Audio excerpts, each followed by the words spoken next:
50,000 থেকে 1 লক্ষ নতুন সিম কার্ডের আবির্ভাব ঘটে। এগুলোর তথ্য উপাত্ত এবং সূত্র বিশ্লেষণ করে দেখা যাচ্ছে বিএনপি, ছাত্রদল, জামাত এবং শিবিরের চিহ্নিত তালিকাভুক্ত সন্ত্রাসীরা এই কয়েকদিন ঢাকামুখী ছিল।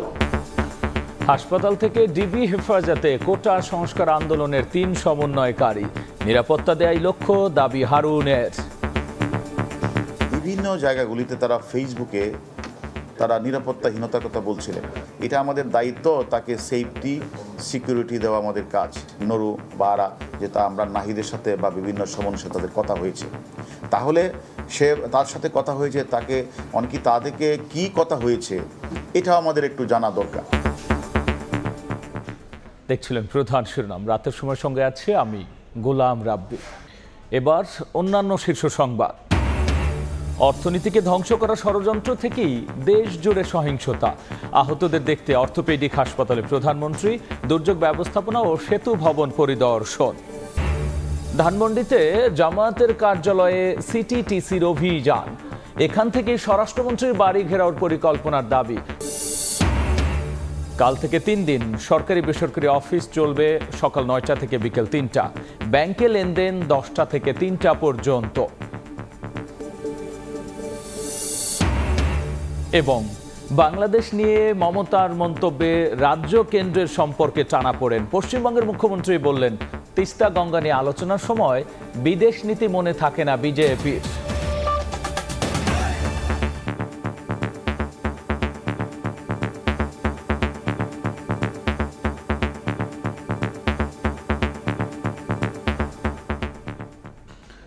রাজধানী জুড়ে নাশকতার আগে 18 জুলাই 1 লাখ নতুন সিম যুক্ত হয় ঢাকার নেটওয়ার্কে। সেদিন রাতেই হামলা হয় সেতু ভবন, বিটিভি, মেট্রো রেল, দুর্যোগ ব্যবস্থাপনা ভবন সহ সরকারি গুরুত্বপূর্ণ বিভিন্ন স্থাপনায়। এই তথ্য জানিয়েছেন তথ্য প্রযুক্তি প্রতিমন্ত্রী জুনায়েদ আহমেদ পলক। নেটওয়ার্ক বন্ধ নিয়ে বিদেশে বসে অপপ্রচার চালানো হচ্ছে বলেও জানান তিনি। এছাড়াও 2-1 দিনের মধ্যে চালু হবে মোবাইল ডেটা। শনিবার সজীব অজেদ জয়ের জন্মদিন উপলক্ষে আয়োজিত অনুষ্ঠানে টেলিযোগাযোগ প্রতিমন্ত্রী জানালেন, গেল 18 জুলাই বিভিন্ন স্থাপনায় হামলার জন্য 1 লাখ নতুন সিম কার্ডধারী বিভিন্ন স্থান থেকে ঢাকায় প্রবেশ করে। সেদিন বিকেল 3টা থেকে রাত 9টা পর্যন্ত চালানো হয় ধ্বংসযজ্ঞ। প্রায় 50,000 থেকে 1 লক্ষ নতুন সিম কার্ডের আবির্ভাব ঘটে। এগুলোর তথ্য উপাত্ত এবং সূত্র বিশ্লেষণ করে দেখা যাচ্ছে বিএনপি, ছাত্রদল, জামাত এবং শিবিরের চিহ্নিত তালিকাভুক্ত সন্ত্রাসীরা এই কয়েকদিন ঢাকামুখী ছিল। প্রতিমন্ত্রী দাবি করেন, সরকার ইন্টারনেট বন্ধ করেনি, অথচ এ বিষয়টি নিয়ে বিদেশে বসে অপপ্রচার চলছে। আন্তর্জাতিক পর্যায়ে বিএনপি, জামাত তারা অপপ্রচার করছে। সরকার ইন্টারনেট বন্ধ করে দিয়েছে। আমরা ইন্টারনেট সারা দেশে বন্ধ করিনি। ইন্টারনেট বন্ধ হয়ে গিয়েছিল অধিকাংশ জায়গায় যখন এই ডেটা সেন্টার 3টা নন ফাংশনাল হয়েছে। এদিকে মোবাইলে 4G সেবা চালু করতে রোববার অপারেটরদের সঙ্গে বৈঠকে বসবে বিটিআরসি। বৈঠকের দিন রাতে অথবা সোমবার চালু হতে পারে 4G সেবা। প্রতিরোধ গড়ে তুলতে হবে। শুভ খান, সময় সংবাদ, ঢাকা। কোটা সংস্কার আন্দোলনের আরও 2 সমন্বয়কারীকে নেওয়া হয়েছে ডিবি কার্যালয়। এ নিয়ে সংখ্যা দাঁড়ালো 5। নিরাপত্তা ও জিজ্ঞাসাবাদের জন্য তাদের হেফাজতে নেওয়ার দাবি কর্তৃপক্ষের। এদিকে রাজধানীর শনির আখড়ায় পুলিশ সদস্য ভেবে এক ব্যবসায়ীকে পিটিয়ে হত্যার ঘটনায় 5 জনকে গ্রেফতার করা হয়েছে বলেও জানানো হয়। বৈষম্য বিরোধী ছাত্র আন্দোলনের অন্যতম সমন্বয়ক নাহিদ ইসলাম, আসিফ মাহমুদ ও বাকের মজুমদারকে শুক্রবার রাতে পুলিশ হেফাজতে নেয় ঢাকা মহানগর গোয়েন্দা পুলিশ। তাদের দাবি, সমন্বয়কারীদের পরিবারের সদস্যরা নিরাপত্তা সংকটে ভুগছিলেন, তাই নিরাপত্তা নিশ্চিতে ডিবিতে আনা হয়েছে। পুলিশ জানায়, ভিপি নূর সহ জামায়াত নেতাদের জিজ্ঞাসাবাদে সমন্বয়কারীদের সঙ্গে তাদের যোগাযোগের বিষয়টি স্বীকার করেছেন তারা। ভিপি নূরের জবানবন্দির ভিত্তিতে আন্দোলনের সময় তাকে 4 লাখ টাকা দেয়া নেতাকেও গ্রেফতার করেছে পুলিশ। বিভিন্ন জায়গাগুলিতে তারা ফেসবুকে তারা নিরাপত্তাহীনতার কথা বলছিলেন। এটা আমাদের দায়িত্ব, তাকে সেফটি সিকিউরিটি দেওয়া আমাদের কাজ। কোঠা সংস্কার আন্দোলনের নেতাদের সাথে অন্যান্য নেতৃবৃন্দের, বিশেষ করে মিয়া গোলাম পারোয়ার, তারপরে নুরু সহ অন্যান্য নেতৃবৃন্দের কি কথা হয়েছে এটা একটু আমরা জানতে চাওয়ার জন্যই তাদেরকে জিজ্ঞাসাবাদ করব। মিয়া কলেজের পাশ থেকে রাস্তায় নিয়ে তারপরে বেদম পিঠের পর 1-1.5 কিলোমিটার তাকে টেনে নিয়ে গেল, যেটা আমরা ছবিতে দেখলেন। গ্রেফতারকৃতদের প্রাথমিক জিজ্ঞাসাবাদে নাশকতায় জড়িত আরও অনেকের পরিচয় মিলেছে বলে জানায় পুলিশ। তারাও এরকম ভাবে। ফারজানা আক্তার, সময় সংবাদ, ঢাকা। ছাত্র আন্দোলনের সমন্বয়কারীদের নতুন ৮ দফার মধ্যে যৌক্তিক দাবিগুলো মেনে নেবেন প্রধানমন্ত্রী শেখ হাসিনা। দুপুরে নারায়ণগঞ্জে নাশকতায় ক্ষতিগ্রস্ত বিভিন্ন স্থাপনা পরিদর্শন করে কথা বলেছেন স্বরাষ্ট্রমন্ত্রী। এ সময় দেশবিরোধী শক্তিকে রুখে দিতে জনগণের প্রতি তিনি আহ্বান জানান। আমাদের মাননীয় প্রধানমন্ত্রী বলেছেন এই ৮ দফা দাবি উনি ক্রমান্বয়ে যৌক্তিক দাবিগুলো তিনি করবেন, মেনে নেবেন। আমরা তাদের কাছে জিজ্ঞাসা করছি যে কারা তাকে আক্রমণ করতে চাচ্ছে, এগুলি জিজ্ঞাসাবাদ পরে আমরা সিদ্ধান্ত নেব তাকে কিভাবে কি করা যায়। সোশ্যাল মিডিয়ার মাধ্যমে এমনই সব গুজব ছড়াচ্ছে, এমনই সব কথা বলছে যেগুলি শুনলে সাধারণ মানুষও ঠিক থাকতে পারে না। আপনারা এই গুজবের থেকে আমাদের দেশবাসীকে বাঁচাবেন। অর্থনীতি পঙ্গু করে আবারও ভিক্ষুকের জাতিতে পরিণত করতেই কি দেশ অস্থিতিশীল করার ষড়যন্ত্র চলছে? এমন প্রশ্ন তুলে প্রধানমন্ত্রী শেখ হাসিনা আবারও বলেছেন এর বিচার দেশবাসীকেই করতে হবে। সকালে জাতীয় অর্থোপেডিক হাসপাতালে কোটা আন্দোলনকে কেন্দ্র করে সাম্প্রতিক সহিংসতায় আহতদের দেখতে গিয়ে একথা বলেছেন তিনি। শেখ হাসিনার প্রশ্ন, এত পরিবারের ক্ষতির দায় কে নেবে? পরে বনানীতে সেতু ভবন, এক্সপ্রেসওয়ের টোল প্লাজা এবং মহাখালীতে দুর্যোগ ব্যবস্থাপনা ভবন পরিদর্শন করেছেন প্রধানমন্ত্রী। রোগী পরিদর্শন শেষে উপস্থিত গণমাধ্যমে কথা বলতে গিয়ে অনেকটাই বাকরুদ্ধ সরকার প্রধান। বলেন, জানমালের এত অপূরণীয় ক্ষতির উদ্দেশ্য কি? এইভাবে মায়ের কোল খালি হোক এটা আমি চাই না, কারণ আমি তো বাবা মা সব হারিয়েছি, আমি তো জানি হারাবার ব্যথা কত কষ্ট। মানুষের ভাগ্য ফেরানোই কি কাল হলো? অর্থনীতি ধ্বংস করে আবারও পরনির্ভরশীলতার জন্যই কি দেশ অস্থিতিশীল করার ষড়যন্ত্র হলো? প্রশ্ন প্রধানমন্ত্রীর। আমার কি এটাই অপরাধ যে আমি মানুষের জীবন মান উন্নত করার জন্য কাজ করেছি, আর সেই জায়গাগুলিকে হামলা করতে হবে? এই আন্দোলন হবে আজকে এই যে এতগুলি মানুষের জীবনের ক্ষতি হলো, এতগুলি পরিবার ক্ষতি হলো, এর দায় দায়িত্ব কাদের? তাদের বিচার দেশের মানুষকেই করতে হবে। শেখ হাসিনা জানান, আহতদের সুস্থ জীবনে ফেরানো সরকারের দায়িত্ব। পা হারিয়েছে বা হাত হারিয়েছে, আমরা কৃত্রিম পায়ের ব্যবস্থা করে দেব যাতে তারা আবার সুস্থ মানুষের মতো চলতে পারে। এরপর প্রধানমন্ত্রী পরিদর্শন করেন রাজনীতির আগুনে ঝলসে যাওয়া বনানীর সেতু ভবন আর মহাখালীর দুর্যোগ ব্যবস্থাপনা ভবন। নির্বিচারে পুড়িয়ে দেয়া সরকারি সম্পত্তিগুলোর বেহাল দশা সংশ্লিষ্ট কর্মকর্তাদের নিয়ে পর্যবেক্ষণ করেন তিনি। এছাড়া ঢাকাবাসীর যানজট নিরসনের অন্যতম প্রকল্প ঢাকা এলিভেটেড এক্সপ্রেসওয়ের পুড়িয়ে দেয়া বনানী টোল প্লাজাও পরিদর্শন করেন প্রধানমন্ত্রী। নাশকতায় বন্ধ থাকা উচ্চগতির এই উড়াল সড়কটির বেহাল দশায় দুঃখ প্রকাশ করেন সরকার প্রধান। দেবাশিস রায়, সময় সংবাদ, ঢাকা। রাতের সময় আরও থাকছে চলমান পরিস্থিতিতে দুশ্চিন্তায় শিক্ষার্থী অভিভাবক। 11 আগস্টের পর নতুন সূচিতে হবে এইচএসসির স্থগিত 8 পরীক্ষা। ভর্তি শেষে 6 আগস্ট থেকে শুরু একাদশের ক্লাস। সাম্প্রতিক সহিংসতায় মেট্রো রেল সহ ক্ষতিগ্রস্ত যোগাযোগ অবকাঠামো ফের কবে নাগাদ চালু হবে তা এখনই জানাতে পারছেন না সড়ক পরিবহন ও সেতু মন্ত্রী ওবায়দুল কাদের। তিনি বলেছেন, এ বিষয়ে প্রধানমন্ত্রীর নির্দেশনা মেনে নেওয়া হবে প্রয়োজনীয় ব্যবস্থা। সকালে সরকার প্রধান সেতু ভবন পরিদর্শনের পর সাংবাদিকদের কথা জানিয়েছেন তিনি। এ সময় কোটা আন্দোলনকে রাজনৈতিক রূপ দিয়ে বিএনপি জামাত নাশকতা চালিয়েছে বলেও মন্তব্য করেছেন ওবায়দুল কাদের। মেট্রো রেলের কাজীপাড়া মিরপুর 10 এটা 1 বছরেও যন্ত্রপাতি এনে সচল করা সম্ভব হবে না বলে এক্সপার্টরা জানিয়েছে। মেট্রো রেল এমনি চলাচল কবে থেকে ওই দুটো স্টেশন সেটা প্রধানমন্ত্রী শেখ হাসিনা যে সিদ্ধান্ত দিবেন ওই সিদ্ধান্তের উপরেই আমরা পর্যায়ক্রমে যেখানে যা করার সেটা করব। তিনি সব কিছুই গভীরভাবে পর্যবেক্ষণ করছেন। কী অবস্থা, কোনটা কখন চালু করা যাবে আমি এই মুহূর্তে বলতে পারছি না। নিরাপত্তা নিশ্চিত না হওয়া পর্যন্ত বন্ধ থাকবে ট্রেন। ফেরত দেয়া হবে আগাম টিকিটের টাকা, এমনটাই জানিয়েছেন রেলমন্ত্রী। সাম্প্রতিক নাশকতায় রেলের 22 কোটি টাকার ক্ষতি হয়েছে বলেও বলছেন তিনি। হাজারো যাত্রীর পদচারণায় মুখর কমলাপুর রেলওয়ে স্টেশন এখন একেবারেই নীরব। নেই ট্রেনের হুইসেল, ট্রেন ধরার তাড়া। স্টেশনের বিশাল এলাকা জুড়ে পিনপতন, নীরবতা। তবে শনিবার দুপুরে আন্তঃদেশীয় ট্রেনের টিকিট বিক্রি কাউন্টারের সামনে লম্বা লাইন। যারা ভারতগামী ট্রেনের আগাম টিকিট ক্রয় করে যাত্রা করতে পারেননি তাদের টাকা ফেরত দেওয়া হচ্ছে। দেশের অবস্থা খারাপ দেখে আমি ভাবলাম ওটা ক্যান্সেল করি। তো নিয়ম অনুসারে ওরা টাকাটা কেটে বাকি টাকাটা ফেরত দিচ্ছে। আমার 14 তারিখে টিকিট ছিল, ট্রেন বাতিল হয়েছে, এখন আমার ওই টিকিট ফেরত নিতে আসছে। আমি তো যেতে পারি নাই, কারফিউ ছিল আগের দিন থেকে, আজকে রিফান্ডের জন্য আসছি আর কি। সাম্প্রতিক সহিংসতায় 19 জুলাই ঢাকায় আসার পথে নরসিংদীতে সন্ত্রাসীদের কবলে পড়ে কিশোরগঞ্জ এক্সপ্রেস। এ সময় ট্রেনটিতে আগুন দেয় দুর্বৃত্তরা, এতে পুড়ে যায় 3টি বগি। এছাড়াও ভাঙচুর করা হয়েছে বেশ কয়েকটি ট্রেনের জানালার কাচ, ইঞ্জিন সহ আগুন দেয়া হয় রেল লাইনে। রেলমন্ত্রী জানান এসব নাশকতায় রেলের ক্ষতি হয়েছে 22 কোটি টাকা। ইঞ্জিনগুলোতে পাথর মারে, সেগুলো গ্লাস ভাঙা হয়েছে। বিভিন্ন জায়গায় পুরো রেলের অগ্নিসংযোগ করার চেষ্টা করা হয়েছে। আমাদের টোটাল প্রায় 22 কোটি 3 লক্ষ টাকা আমাদের ক্ষতি, রেলের ক্ষতি হয়েছে। মন্ত্রী বলছেন পরিস্থিতি পুরোপুরি নিয়ন্ত্রণ ও রেলের নিরাপত্তা নিশ্চিত না হওয়া পর্যন্ত বন্ধ থাকবে ট্রেন। রেল বন্ধ থাকলে শুধু যাত্রীবাহী ট্রেন থেকেই প্রতিদিন অন্তত 4 কোটি টাকা লোকসান বলে জানিয়েছে রেলের বাণিজ্য বিভাগ। নাজমুস সালেহী, সময় সংবাদ, ঢাকা।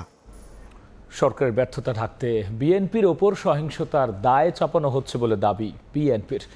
দলটির আইনজীবী নেতারা বলছেন কোটা আন্দোলন ঘিরে নজিরবিহীন নাশকতার মামলায় গ্রেফতার আতঙ্কে এখন ঘর ছাড়া নেতাকর্মীরা। তবে রাষ্ট্রপক্ষের আইনজীবীরা বলছেন সহিংসতা, উস্কানি আর ইন্ধনের সুনির্দিষ্ট অভিযোগেই তাদের গ্রেফতার করা হচ্ছে। আফজাল হোসেনের রিপোর্ট। মহাসচিব মির্জা ফখরুল ইসলাম আলমগীর ছাড়া দলটির স্থায়ী কমিটির কোনো সদস্যকেই এই কদিন প্রকাশ্যে দেখা যায়নি। এরই মধ্যে দলের 1 ডজনেরও বেশি নেতা গ্রেফতার হয়েছেন। তাদের কেউ রিমান্ডে রয়েছেন, নয়তো কারাগারে। দলটির হিসেবে সারা দেশে গ্রেফতারের সংখ্যা প্রায় 3000। 11 দিন ধরে তালাবদ্ধ বিএনপির কেন্দ্রীয় কার্যালয়। নেতাকর্মীদের আনাগোনাও নেই নয়াপল্টনে। 28 অক্টোবরের পর কোটা আন্দোলন নিয়ে চাপে বিএনপি। দলটির আইনজীবী নেতারা বলছেন ব্যর্থতা ঢাকতে কোটা সংস্কার আন্দোলনে সহিংসতার দায় চাপানো হচ্ছে বিএনপির ওপর। রাষ্ট্রীয় বাহিনীকে ব্যবহার করে ব্লক রেড দিয়ে করা হচ্ছে ঢালাও গ্রেফতার। সরকার নিজেও জানে যে বিএনপি কোনো সিদ্ধান্ত ছিল না, বিএনপির নেতাকর্মীরা কোনো ধ্বংসাত্মক কার্যক্রম ছিল না, নেতারা কোনো নির্দেশনা ছিল না। বিএনপি শুধু নৈতিকভাবে সাপোর্ট দিয়েছে আন্দোলনকারীদেরকে। নৈতিক সাপোর্টের জন্য এখন যারা এখন বিএনপি ঘটনাগুনাই সব বিএনপি করছে বলে ব্যান করতেছে। তাই আমি মনে করি সরকার সব কুটকৌশল না করে উচিত পরিস্থিতিকে নিয়ন্ত্রণ করা এবং সত্য ঘটনাটাই বলা। এবং যারা এই নির্দ্বিধায় পাইকারি অ্যারেস্ট করছেন, হোলসেল অ্যারেস্ট করছেন, ওদেরকে ছেড়ে দেওয়ার ব্যবস্থা গ্রহণ করেন। বিএনপির এমন অভিযোগ মানতে নারাজ ঢাকা মহানগর পাবলিক প্রসিকিউটর আব্দুল্লাহ আবু। তার দাবি সহিংসতায় উস্কানি এবং ইন্ধনের সুনির্দিষ্ট তথ্য প্রমাণের ভিত্তিতেই গ্রেফতার করা হচ্ছে বিএনপির নেতাকর্মীদের। বিএনপির সম্পৃক্ত যারা বিএনপি দল করে, শিবির করে, জামাত করে, তারা এই কাজগুলি করেছে। তাদের নেতৃবৃন্দের ইন্ধনে এবং তাদের নির্দেশে তাদের কর্মীরা এবং ভাড়াটিয়া যারা আছে এই সন্ত্রাসী তাদের দিয়ে এই কর্মকাণ্ডগুলি করেছে। অতএব এখান থেকে তারা কোনো পাওয়ার কোনো উপায় নেই, কারণ এনে ভিডিও ফুটেজ আছে এবং কারা নির্দেশনা দিয়েছে সবই আছে। শুধু বিএনপি নেতাকর্মী নয়, সাধারণ কোনো মানুষকেও হয়রানি করা হচ্ছে না বলেও জানান রাষ্ট্রপক্ষের আইনজীবীরা। আফজাল হোসেন, সময় সংবাদ, ঢাকা। রাজধানীর ধানমন্ডির অবসর ভবন, এই ভবনেই চলে সরকারি গুরুত্বপূর্ণ কাজ। এখানকার একটি ফ্লোর ভাড়া নিয়ে জামায়াতে ইসলামী গড়ে তুলেছে নিজেদের কেন্দ্রীয় ও মহানগর কার্যালয়। সন্ধ্যা এখানে অভিযান চালিয়ে হাত বোমা, দেশীয় অস্ত্র, অর্থ লেনদেনের রসিদ সহ বিভিন্ন সামগ্রী সহ 3 জনকে আটক করেছে সিটিটিসি। তাদের দাবি সম্প্রতি ধানমন্ডি এলাকায় সহিংসতা সহ স্বরাষ্ট্রমন্ত্রীর বাড়ি ঘেরাওর পরিকল্পনা হয়েছে এখান থেকেই। আলমারির মধ্যে সাজানো হাত বোমা, আছে দেশীয় অস্ত্র, পাশাপাশি চারিদিকে ছড়িয়ে ছিটিয়ে আছে টাকা লেনদেনের রসিদ, জঙ্গিবাদী বই, বিভিন্ন গুরুত্বপূর্ণ সরকারি নথি সহ অনেক সামগ্রী। ধানমন্ডি 5/এর অবসর ভবনের 4র্থ তলা। এখানেই প্রায় 8 বছর ধরে গোপনে নিজেদের কেন্দ্রীয় ও মহানগর কার্যালয় গড়ে তুলেছিল জামায়াতে ইসলামী। বিভিন্ন স্থান থেকে জামায়াতের 3 নেতাকে গ্রেফতারের পর এই অফিসটির তথ্য পায় পুলিশের কাউন্টার টেরোরিজম ইউনিট। মাননীয় স্বরাষ্ট্রমন্ত্রীর বাসায়ও হামলা চালানোর চেষ্টা করা হয়েছিল, হামলা চালিয়েছিল, এবং সেটাও এই অফিস থেকে, এবং এই রাশেদ এই হামলার নেতৃত্ব দিয়েছিল শিবিরের যে কেন্দ্রীয় সভাপতি। এই অফিস থেকে পরিকল্পনার পর সহিংসতাকারীরা শিক্ষার্থীদের সঙ্গে মিশে গিয়েছে বলেও দাবি সিটিটিসির। আছে সংশ্লিষ্টতার নথিও। এই আন্দোলনকে কেন্দ্র করে বেশ কিছু বড় বড় ডোনার তহবিল দিয়ে টাকা দিয়েছে, তাদের নামধামও আমরা পেয়েছি। দেশের হোক দেশের বাইরে হোক, যেখান থেকেই অর্থ এসে থাকুক, সকলকেই আইনের আওতায় আনা হবে, সকলকেই শনাক্ত করা হবে। অভিযানে জামায়াতে ইসলামীর কর্মকাণ্ডে আর্থিক যোগান দেয়া অর্থদাতাদের তথ্য পাওয়া গিয়েছে বলেও জানায় কাউন্টার টেরোরিজম ইউনিট। ধ্রুব ব্যানার্জি, সময় সংবাদ, ঢাকা। রাতের সময় আরও থাকছে। প্যারিস অলিম্পিকের প্রথম স্বর্ণ পদক চীনের। 10 মিটার এয়ার রাইফেলে দলগত ইভেন্টে হারালো দক্ষিণ কোরিয়াকে। সিনক্রোনাইজড 3 মিটার স্প্রিংবোর্ড ডাইভিংয়ের স্বর্ণ চীনের। রোববার থেকে মঙ্গলবার পর্যন্ত সরকারি বেসরকারি অফিস চলবে সকাল 9টা থেকে বিকেল 3টা পর্যন্ত। বিকেলে জনপ্রশাসন মন্ত্রী ফরহাদ হোসেন সাংবাদিকদের এ তথ্য জানান। রবিবার, পরশু সোমবার এবং তারপরের দিন মঙ্গলবার, অর্থাৎ 28, 29, 30 এই 3 দিন অফিস শুরু হবে সকাল 9টা এবং শেষ হবে বিকাল 3টায়। এই উদ্ভূত পরিস্থিতি বিবেচনা করেই কিন্তু আমরা সেটি করছি। কারফিউ শিথিলতার যে বিষয়টি থাকে, নিরাপত্তার যে বিষয়টি থাকে, পরিবেশ স্বাভাবিককরণের একটা বিষয় আছে, তো সব কিছু বিবেচনা করেই কিন্তু আমরা সে অফিস টাইমটি করছি। তো সেক্ষেত্রে আমরা আগামী 3 দিন করব, তারপরে হয়তো আমরা পরবর্তী নির্দেশনা পেলে তখন আমরা বাকিটা আমরা জানাতে পারবো। আন্দোলন আর অস্থিরতায় স্থগিত হয়েছে এইচএসসির 8টি পরীক্ষা। নির্ধারিত সময় শুরু হচ্ছে না একাদশ শ্রেণীর ক্লাসও। শিক্ষার্থী অভিভাবকের কপালে তাই দুশ্চিন্তার ভাঁজ। শিক্ষা বোর্ড বলছে 11 আগস্টের পর নতুন সূচিতে শুরু হবে স্থগিত হওয়া পরীক্ষা। দ্রুত ভর্তি পরীক্ষা শেষে 6 আগস্ট থেকে শুরু হবে একাদশ শ্রেণীর ক্লাস। শাকির আহমেদের রিপোর্ট। গত 18 জুলাই থেকে 1 আগস্ট পর্যন্ত চলমান এইচএসসি ও সমমানের 8টি বিষয়ের পরীক্ষা স্থগিত করা হয়েছে। এপ্রিলের এইচএসসি পরীক্ষা এবার শুরু হয়েছে জুনের শেষে। তার উপর 1 মাস পেরিয়ে গেলেও এখনো অধিকাংশ বিষয়ের পরীক্ষা অনুষ্ঠিত হয়নি। তাহলে কবে শেষ হবে পরীক্ষা? আমরা কি রেখে কি পড়মু কিছু বুঝতেছি না। এখন আমাদের অনেকগুলো সাবজেক্ট বাকি রয়েছে। রুটিন চেঞ্জ হয়ে যেতেছে বারবার, তাই দুশ্চিন্তা হইতেছে। যতই দ্রুত সম্ভব এটা যেন তাড়াতাড়ি শেষ হয়। বাংলাদেশ আন্তঃশিক্ষা বোর্ড সমন্বয় কমিটির সভাপতি অধ্যাপক তপন কুমার সরকার বলছেন, 11 আগস্টের পর ক্রমান্বয়ে অনুষ্ঠিত হবে স্থগিত হওয়া পরীক্ষাগুলো। নতুন করে 8টি পরীক্ষা নেয়ায় সময় লাগবে, ফলে ফলাফল প্রকাশেও দেরি হবে। যে রুটিন আছে সেই রুটিনে 11 আগস্ট পর্যন্ত আমাদের তত্ত্বীয় পরীক্ষা হওয়ার শেষ দিন ছিল। সবগুলো পরীক্ষার আমরা 11 আগস্টের পরে আমরা নতুন সময়সূচি ঘোষণা করব। এদিকে 30 জুলাই নতুন শিক্ষাবর্ষের একাদশ শ্রেণীর ক্লাস শুরু হওয়ার কথা থাকলেও এখনো ভর্তি প্রক্রিয়ায় সম্পন্ন হয়নি। তাই 6 আগস্ট থেকে ক্লাস শুরুর পরিকল্পনা করছে শিক্ষা বোর্ড। আমরা 1 আগস্ট পর্যন্ত আমাদের এই ভর্তির কার্যক্রমটা রেখেছি, পাশাপাশি আমরা ক্লাস শুরুর তারিখ দিয়েছি 6 আগস্ট। আন্দোলন কর্মসূচি দেওয়ার আগে সংশ্লিষ্টদের লাখ লাখ শিক্ষার্থীর সঙ্গে সম্পৃক্ত এসব পাবলিক পরীক্ষার বিষয়টি বিবেচনায় রাখার অনুরোধ কর্তৃপক্ষের। শাকির আহমেদ, সময় সংবাদ, ঢাকা। যাদের আয়ে শক্তিশালী হয় দেশের রিজার্ভ, সেই প্রবাসীরাই বারবার সেবা থেকে হন বঞ্চিত। কোটা আন্দোলন ঘিরে সহিংসতা ও কারফিউয়ে তা যেন আবারও প্রমাণ হলো। ভোগান্তি কমাতে প্রবাসীদের রেমিটেন্স কার্ড দেওয়ার পরামর্শ অর্থনীতিবিদদের। যদিও প্রতিমন্ত্রীর দাবি দুর্ভোগ কাঠামোগত দুর্বলতা নয়, প্রচারণার অভাব মাত্র। কামরুল হাসান সবুজের রিপোর্ট।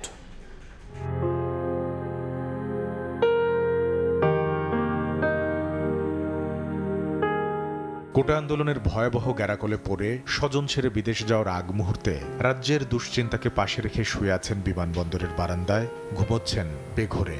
কত অসহায়, অথচ তারাই আমাদের রেমিটেন্স যোদ্ধা। তাদের পাঠানো ডলার, দিনার, রিয়াল, রিঙ্গিতের মতো বৈদেশিক মুদ্রায় স্ফীত হয় আমাদের রিজার্ভ, মেটে আমদানি দায়, শোধ হয় বিদেশি ঋণের কিস্তি। 32 বছর আমি বিদেশ করি, মা বাপ সবকিছু ছাইরা আমরা যাই বিদেশে। দেশের জন্য, দেশ পরিবর্তন করার জন্য আমরা চেষ্টা করি। তবে ঢাকার হযরত শাহজালাল আন্তর্জাতিক বিমানবন্দরের এমন চিত্র কিন্তু সব সময়ের না। প্রবাসীদের কাঙ্ক্ষিত সেবা দিতে কতটা অবহেলা করা হয় বলে বছর জুড়ে যে অভিযোগ ওঠে তার নমুনা মাত্র, যা আরেকবার দেখা গেল এবারের ছাত্র আন্দোলন, সহিংসতা আর দেশব্যাপী চলা কারফিউয়ের মতো বিশেষ সময়ে। আর বছর আমি রেমিটেন্স পাঠাই, এই রেমিটেন্সে সরকার বা কর্মকর্তাদের বেতন হয়। যেখানে যেখানে হরানি দিতেছি, তো আমরা তো কোনো মূল্যায়ন এখনো কোনো সরকার করলো না। প্রবাসীদের মূল্যায়ন করতে না পারলে কাঙ্ক্ষিত পর্যায়ে পৌঁছাবে না প্রবাসী আয়। এমন বাস্তবতায় তাদের দরকারি সেবাকে ভোগান্তিমুক্ত করতে রেমিটেন্স কার্ড চালুর পরামর্শ অর্থনীতিবিদদের। যারা রেমিটেন্স যোদ্ধা তাদেরকে যদি একটা রেমিটেন্স কার্ড দেওয়া হয়, শুধুমাত্র এয়ারপোর্টে না, যে কোনো জায়গায় তারা যাতে একটা ভালো, তাদেরকে একটা স্পেশালাইজড একটা সার্ভিস যাতে দেওয়া হয়। প্রবাসীদের ভোগান্তিতে ফেলা অব্যবস্থাপনা কোনো কাঠামোগত ত্রুটি বা দুর্বলতার নয়, প্রচারণার অভাবই এর জন্য দায়ী বলছেন প্রবাসী কল্যাণ প্রতিমন্ত্রী। আমরা বিশ্বাস কোনো সমস্যা নাই, এরপরেও সমস্যা হলে পরে আমরা আছি। অনিশ্চয়তার প্রহর গুণে বিদেশে যাওয়ার আগে প্রবাসীদের অন্তর্বাক্য একটাই, যেন ভালো থাকে প্রিয়জন, ভালো থাকে জন্মভূমি, প্রিয় বাংলাদেশ। কামরুল হাসান সবুজ, সময় সংবাদ, ঢাকা।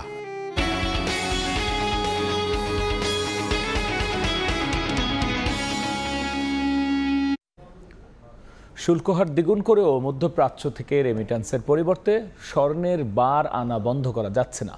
2023-24 অর্থ বছরে কেবল চট্টগ্রাম শাহ আমানত বিমানবন্দরেই 3,300 কোটি টাকা মূল্যের 3.5 মেট্রিক টন ওজনের 27,546 পিস স্বর্ণের বার বৈধ করা হয়েছে। বাড়তি লাভের আশায় রেমিট্যান্সের ডলার না পাঠিয়ে বার নিয়ে আসছেন প্রবাসীরা। সাক্ষাৎ টুপুর ক্যামেরায় কমলদের রিপোর্ট। চট্টগ্রাম কাস্টম হাউসের সবশেষ তথ্য অনুযায়ী 2023-24 অর্থ বছরে চট্টগ্রাম শাহ আমানত বিমানবন্দর দিয়ে দেশে আসা মধ্যপ্রাচ্য প্রবাসীরা শুল্ক পরিশোধের মাধ্যমে 27,546 পিস স্বর্ণের বার বৈধ করেছেন।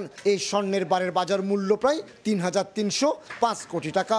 3.5 মেট্রিক টন ওজনের এই বারের মাধ্যমে শুল্ক আদায় হয়েছে মাত্র 108 কোটি টাকা। আগের বছর প্রায় 17,200 পিসের মতো এসেছিল, সেই ক্ষেত্রে এইবার মানে পরিমাণটা অনেক কম। এট দ্য সেম টাইম ট্যাক্সটা অলমোস্ট ডাবল করা হয়। 2022-23 অর্থ বছরে ব্যাগেজ রুলে প্রায় 54 কেজি স্বর্ণ অলংকার বৈধ হলো।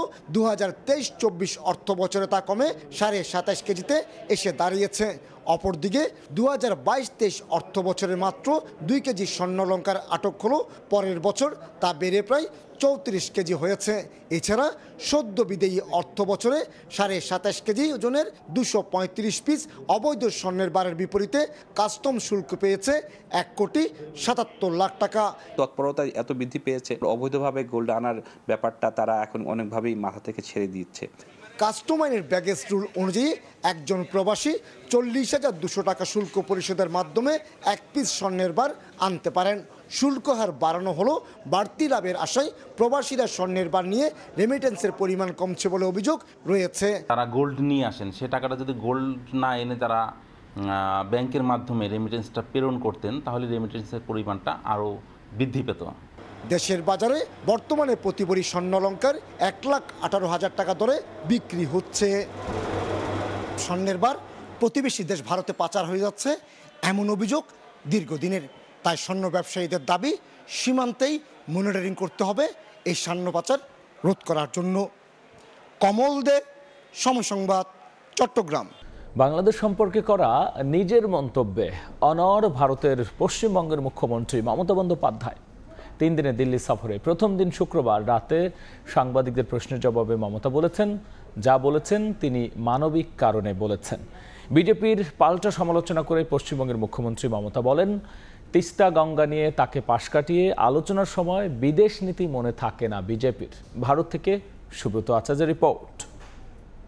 অসহায় মানুষ যদি বাংলায় দরজা খটখটানি করে, আমরা তাদের আশ্রয় নিশ্চয়ই দেব। তার কারণ এটা ইউনাইটেড নেশনসের একটা রেজুলেশন আছে।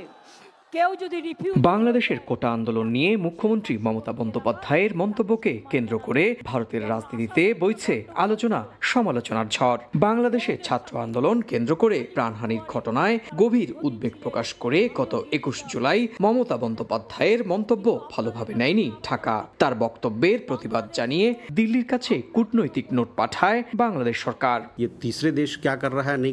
আর ঠিক তার 3 দিনের মাথায় দেশটির পররাষ্ট্র মন্ত্রণালয়ের মুখপাত্র বলেন, ভারতের সংবিধান অনুযায়ী কোনো বিদেশি রাষ্ট্রের বিষয়ে রাজ্য সরকারের কথা বলার এখতিয়ার নেই। ভারতের কেন্দ্রীয় সরকারের এমন বক্তব্যের যেন আরও চটেছেন মমতা। 3 দিনের দিল্লি সফরে প্রথম দিন সাংবাদিকদের প্রশ্নের জবাবে মমতা বলেন, ভারতের পররাষ্ট্রনীতি সম্পর্কে তিনি ওয়াকিবহাল। বলেন, বিদেশি রাষ্ট্রের বিষয়ে তিনি কিছু বলেননি। জাতিসংঘের সনদ অনুযায়ী যা বলেছেন তা মানবিকতার স্বার্থেই বলেছেন।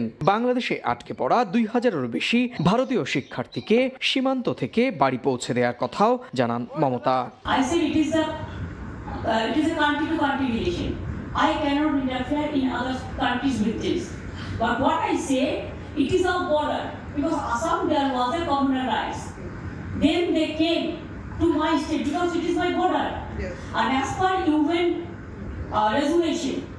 I am bound to give shelter to the refugees, to the people who are homeless, shelterless. So this was distorted and misleaded by BJP party. এ সময় যুক্তরাষ্ট্রীয় কাঠামোর কথা স্মরণ করিয়ে মমতা বলেন, পররাষ্ট্র মন্ত্রক ভুলে গেছে তিস্তা ফারাক্কার সমঝোতার সময়ে রাজ্য সরকারকে অন্ধকারে রাখা হয়েছিল। সুব্রত আচার্য, সময় সংবাদ, ভারত। এবার খেলার খবর। প্যারিস অলিম্পিকের প্রথম স্বর্ণপদক পেয়েছে চীন। 10 মিটার এয়ার রাইফেলে মিশ্র দলগত ইভেন্টে স্বর্ণ জিতেছেন চীনের লিহাও সেং ইউতিং হুয়াং জুটি। ফাইনালে তারা হারিয়েছে দক্ষিণ কোরিয়াকে। দিনের দ্বিতীয় স্বর্ণটাও গেছে চীনের ঘরে। সিঙ্ক্রোনাইজড 3 মিটার সুইংবোর্ড ডাইভিংয়ের স্বর্ণ জিতেছে দেশটি। এই ইভেন্টে রৌপ্য ব্রোঞ্জ জিতেছে যুক্তরাষ্ট্র ও গ্রেট ব্রিটেন। প্যারিস থেকে SM ইকবাল জানাচ্ছেন। জমকালো উদ্বোধনের পরও প্যারিসের জন্য মন ভালো হওয়ার কোনো উপলক্ষ নেই। গতকাল উদ্বোধনী অনুষ্ঠানে যেমন বৃষ্টির বাগড়া ছিল, ঠিক আজকেও প্যারিসে কিন্তু অঝোর ধারায় বৃষ্টি ঝরছে। তবে এই বৃষ্টির মাঝেও কিন্তু থেমে নেই পদক জয়ের লড়াই। ইতোমধ্যেই প্যারিস অলিম্পিকের প্রথম স্বর্ণপদক বাগিয়ে নিয়েছে অন্যতম ফেভারিট চীন। 10 মিটার মিশ্র দলগত এয়ার রাইফেলে স্বর্ণপদক জিতেছে তারা দক্ষিণ কোরিয়াকে 16-12 পয়েন্ট ব্যবধানে। এই ইভেন্টে চীনের বেশ কঠিন পরীক্ষায় নিয়েছে দক্ষিণ কোরিয়ার শুটাররা। তবে লিহাও সেং ইউতিং হুয়াং এর পারফরমেন্সের কাছে শেষ পর্যন্ত তারা পেরে ওঠেনি। ম্যাচটি তারা হেরে যায় 16-12 পয়েন্টে। অর্থাৎ চীনের হয়ে প্রথম স্বর্ণপদক এই জুটি জয় করলেন প্যারিস অলিম্পিক। এবং একই সঙ্গে প্যারিস অলিম্পিকের যে পদকের যে তালিকা রয়েছে সেই রেসে কিন্তু তারা এগিয়ে গেলেন। অলিম্পিকে সবসময় গ্রেট ব্রিটেন এবং মার্কিন যুক্তরাষ্ট্রের সঙ্গে চীনের কিন্তু বেশ টক্কর চলে, এবং সেই টক্করে কিন্তু বলা যায় যে উদ্বোধনের পরের দিনই যে হচ্ছে যেই পদকের লড়াই, সেই পদকে কিন্তু চায়না এগিয়ে গেল সেটা বলতে হবে। এবং এই ইভেন্টে ব্রোঞ্জ পদক জয় করেছে কাজাখস্তান, এবং এই 3টি পদকই হচ্ছে প্যারিস অলিম্পিকের প্রথম পদক। 2004 গ্রিস অলিম্পিকের পর এবারই প্রথম মেডেল ফাইটের প্রথম দিনেই কোনো পদক জয় করেছে গ্রেট ব্রিটেন। SM ইকবাল, সময় সংবাদ, প্যারিস। এ পর্যায়ে শীর্ষ সংবাদ জানিয়ে দিচ্ছি আরও একবার। কোটা সংস্কার আন্দোলনের আরও 2 সমন্বয়ককে নেওয়া হলো ডিবি কার্যালয়ে। এ নিয়ে সংখ্যা দাঁড়ালো 5। নিরাপত্তা জিজ্ঞাসাবাদের জন্য হেফাজতে নেওয়ার দাবি কর্তৃপক্ষের। এবং অর্থনীতিকে ধ্বংস করার ষড়যন্ত্র থেকেই দেশ জুড়ে সহিংসতা। আহতদের দেখতে অর্থোপেডিক হাসপাতালে প্রধানমন্ত্রী। দুর্যোগ ব্যবস্থাপনা ও সেতু ভবন পরিদর্শন। এই ছিল আমার কাছে থাকা রাতের সময়। এরপর দেখবেন সম্পাদকীয়। সঙ্গেই থাকুন সময়।